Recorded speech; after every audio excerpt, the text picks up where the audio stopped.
Australia is falling behind in the electric car revolution. A leaked draft of the government's electric vehicle strategy shows there is no direct help for motorists to switch and no target for new electric car sales. Well, joining us now is Richie Merzian, who is a Climate and Energy Programme Director at the Australia Institute. Hi there, Richie. How bad is the problem when it comes to Australians adopting electric technology?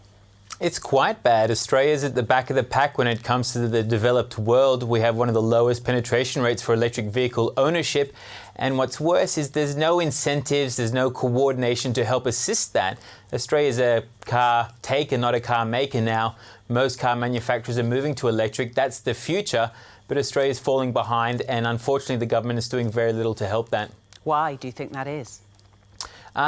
It seems like the government is always quick to help the fossil fuel industry. Just yesterday we saw them announce further support for oil refineries, but when it comes to the clean energy transition, they're a little slower to provide that. We've been waiting 2 years for an electric vehicle strategy at the national level, and it looks like we're getting something wafer-thin that doesn't even focus exclusively on electric vehicles. There just seems to be very little appetite at the federal level to actually support this transition.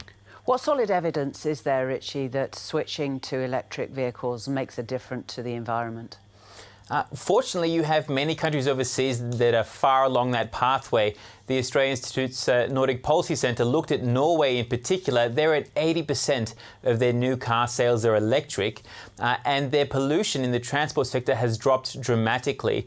Transport's the third highest polluting sector, but it's one of the fastest rising in Australia. There's currently nothing in Australia to turn that around. We don't have high electric vehicle uptake or even moderate amounts. We have really poor fuel efficiency, so our fuel is high polluting and doesn't get us as far as it would in other countries. And Australia imports most of its liquid fuels.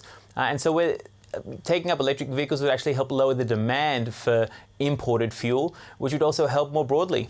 Do you think that electric cars suffer from a bit of a PR problem? There is a bit of PR difficulties there. Certainly in a big country like Australia, there's a bit of range anxiety that you might run out, your battery might run flat before you can get to your destination. What we have seen is state governments put in place lots of charging stations along most of the highways, certainly around our capital cities. And it's also worth remembering that most Australians, the average commute is only a few kilometres. So you're not even going that far when you're going to work or you're going to school for the pickup. So you certainly have that range sorted, but there is this perception, and the Australian government has a role to play in helping to address this as well.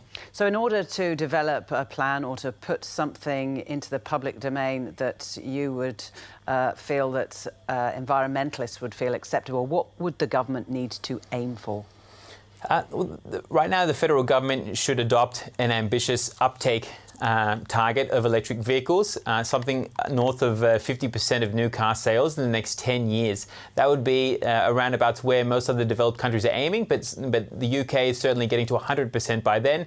Norway will get there 5 years earlier. So a strong target would send that signal. It would allow manufacturers to import more electric vehicles confident that the government is backing it in, and to help with that sticker price to bring electric vehicles down to the same price as their fuel, their petrol or diesel models. You could also remove the import taxes faced on electric vehicles so that they'd have a cheaper sticker price when you drive them off the lot. That will help with uptake, because ultimately it's cheaper to maintain an electric vehicle, it's cheaper to fuel it, and the federal government could do is also make it more affordable so that people in the middle of the market can actually buy one. Richie Merzian, thank you very much. My pleasure. The bottom 20% get nothing. They're really unfair tax cuts. People want to see much stronger action from the government when it comes to climate change. Wages are growing at their slower, sustained pace. Transitioning to net zero emissions, it doesn't seem like there's much room for gas.